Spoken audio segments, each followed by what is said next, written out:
Today, we're diving into one of Bordeaux's most fascinating success stories, Le Pen. Unlike the Grand Château with centuries of history, Le Pen started in 1979 with a small vineyard, a modest winemaking facility, and a bold vision. In just a decade, it became one of the most sought-after wines in the world, commanding prices that rival Bordeaux's first growths. I'm more nervous about opening this than I was opening the La Tâche. But beyond its rarity and prestige, Le Pen helped spark a shift in winemaking, proving that a small, meticulously crafted wines could stand alongside the most established names. How did this tiny estate challenge tradition, influence the garagiste movement, and change winemaking in Bordeaux, Europe, and even the United States? Join us in today's episode of Our Poor Decisions as we take a closer look at this $5,000 garage wine. Hi, wine lovers. Welcome to another episode of Our Poor Decisions. And I've got to say, the first time I ever heard of Le Pen was during the unboxing video. You know, I'm not surprised, B. There's a lot of people out here who's never heard of the wine Le Pen. So you would say this tiny winery changed the world of wine? Absolutely. I think Jacques Tempon, the founder of Le Pen, not only changed the world of winemaking in terms of what he did, but also how he did it. And we're tasting it today, right? We are indeed tasting it today, and this will be the first time I've ever had a bottle of Le Pen. Well, I wonder why that is. So Le Pen is made in super small quantities, 600 cases per year, and that makes it extremely expensive and really hard to get your hands on. So this would be considered a once-in-a-lifetime tasting. I would solidly put it in that category B. So what are we waiting for? Bordeaux's right bank is home to some of the world's most prestigious wines. But in the late 70s, it was still dominated by tradition and, quite frankly, well, had a string of less than stellar vintages. I know it's hard to believe, but back in the day, it was not unusual for Robert Parker to issue scores in the 70s and 80s. Actually, it was worse than that.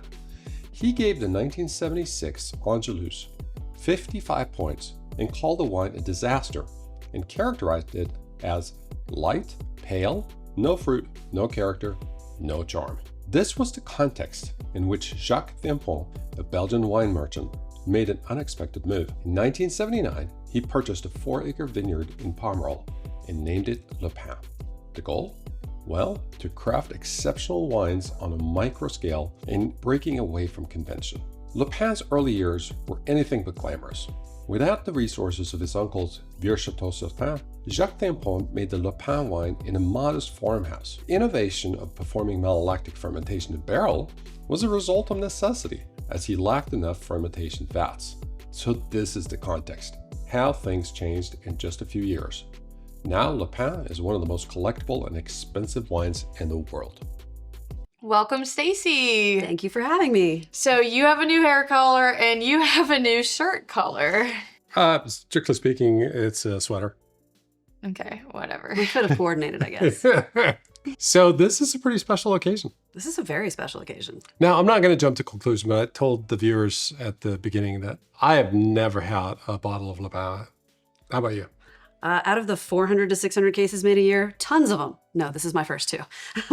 Same. So what are your expectations? If I'm not blown away by this, if this doesn't become like the next greatest wine we've tasted, I don't know where I'm going to end up at the end of the day. Okay, but so if you go online, there's a lot of different reviews for Le Pen. Some people even compare it to like port-like, not really Bordeaux-like, and just like overly this and this and that. What's your prediction? So it's going to be different than the ones we've tasted before, right? We're on the right bank. We're dealing with 100% Merlot. There's none of the blends with the different Cabernets, Petit Verdot, anything like that.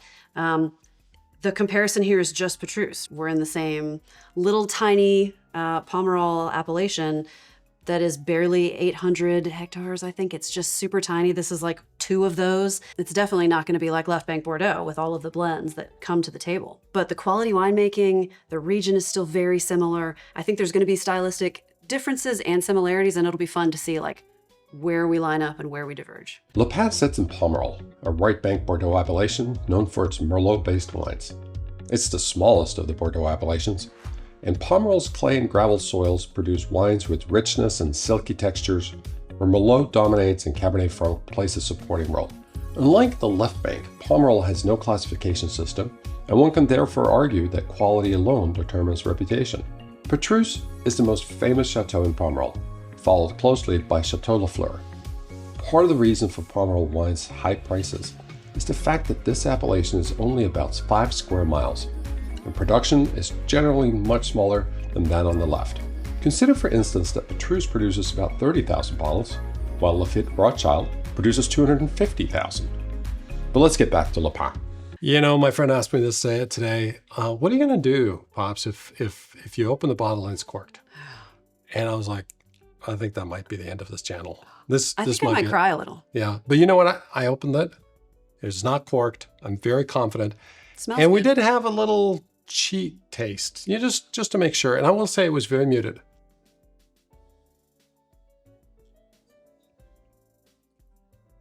Very tight. It does not taste what I expected it to taste like. People were talking about this like port-like, really extracted thick, just kind of fruit bomb. And I mean, it's got good fruit, but it's not like, yeah, it's not port-like. I'm tasting the fruit, but it's just so tight. Right? It's super tight. Sure. Which is very typical for Bordeaux. When we open it in the cellar, it's 55 degrees, right out of the bottle. It's had a couple of hours. It's still a little chilly. relatively cool. It's coming up to temperature. We took it out, 15 minutes ago? Sure. I'm going to give it a whiff. I do, kind of. All right. Well, before we get into the tasting, if you like our videos, the best way you can support us is liking this video, subscribing, and we are now on Instagram, so we will put that right here. Less than 600 cases were produced of the 2000 Le Pen. Jacques Viampont philosophy was simple, but revolutionary. That you can create small-scale, high-quality production with meticulous attention to detail. And the entrepreneur in me also appreciates its vision that excellence could come from passion and precision rather than history and size. Despite the fact that there's Cabernet Franc in the vineyard, the wine itself is 100% Merlot. It's aged in 100% new oak, and at 13% alcohol, it's right in the middle of the 12.5 to 13.5 range for high-end Bordeaux wines from 2000. So this is a 2000, right? So let's give it, we're just at the beginning of 2025, so let's say it's 24 years old, right? Yes. There's not a lot of bricking here. It's there, but yeah, this is still a very intense color. Right? It's dark. Which makes sense. Merlot gets that blue, blacky, blackbird name from the color. So like I expect a lot of color here. So let's talk about the fact that they're using 100% new oak. How's that going to affect the wine? So, I mean, you get a little bit of that, the mallow is happening in the oak. You get some exposure to oxygen through that. So it's got a little bit of a safety net and a little bit of a barrier built up. Some exposure already to oxygen. So it's not quite as shocked by it. And again, that the alcohol is happening. All of these good things are keeping it strong for longer. Now, talk about the malolactic fermentation. That happens in barrel. Happens in barrel. And that was one of the innovations, right? That wasn't the standard. Right? I mean, it was sort of, it had to be this way, right? He bought the land, he bought a tool shed for a winery, and had enough money to buy one fermenter. So grapes are coming in, you're fermenting, and then the malolactic fermentation tends to happen afterwards in red wine. Malolactic changes that acid from the appley malic to the creamy lactic. This tends to happen in fermenters, but he didn't have room to keep it happening there, so wind it back in the barrel. And so that process happened in the barrel. And this was kind of the first time that really happened, by necessity for him, but now it's become sort of the standard for how they're doing it. Too much talking? Yeah, I thought we were going to sniff it. There's so many fun things happening though. All right, sniffing. What are you smelling? I see the thought bubble happening. The thought bubble is there, but there's nothing like no text in it. We were waiting patiently. It's fruit, right? There's fruit right up front. Yeah. I think you can definitely smell the oaky things, right? There's some of that oak wood, cedary, a little bit of vanilla, lots of spice. And then that tobacco leather kind of funness that gives it another element. So it's not just fruit. I would say that it's very subtle. Like there's a subtleness to this that I'm going to be really curious what this, is this going to be, this doesn't smell like it's going to be this big flavor bomb. What do you think? I think there's a lot going on here. It's a lot going on. Should we try it? I mean, what are we waiting for? Why am I nervous tasting this wine? I don't get Spent it. so much money on it. I wonder why. It's a fair. It is. I'd be nervous. I know. All right. Such high expectations of this. Ready? Ooh. Ooh. Yeah, I will say this doesn't really taste like any of the wines we tried on the channel. The flavor is hitting me in different places all the time. Like it's the center of my palate, and then it's gone from the front, and then it hits my cheeks, and then it's gone from that, and then it hits me in the back. You know what's interesting is that I think it's a little green. And Like young, or like you're getting green flavors? I'm getting a little green flavors, and it feels like it's young. What does green flavors mean? Well, let's do this. Take a sip.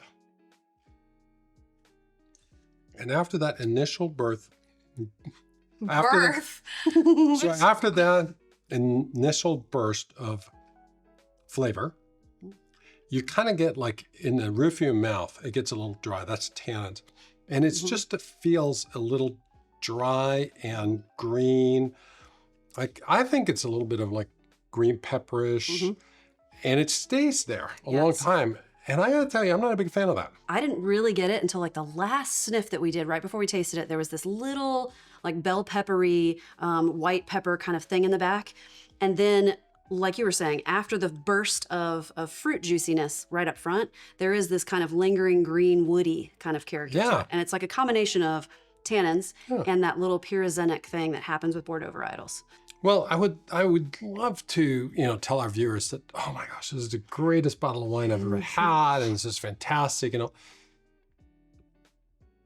it really isn't.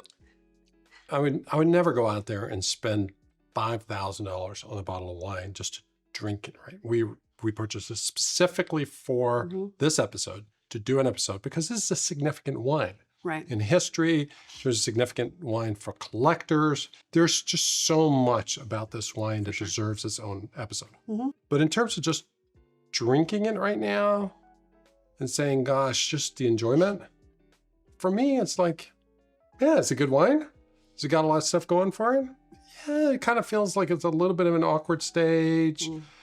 It doesn't have all the fruit that it had once, that I imagined that it had once. It really hasn't turned into those tertiary flavors yet. And the tannins are kind of just, they're still there, and there's a little bit of that green, peppery stuff that I'm not crazy about. Is it the great wine? Is it good wine? Yeah, I mean, it is. Is it the best wine you've ever had? Enjoyable? Like, no, it's not.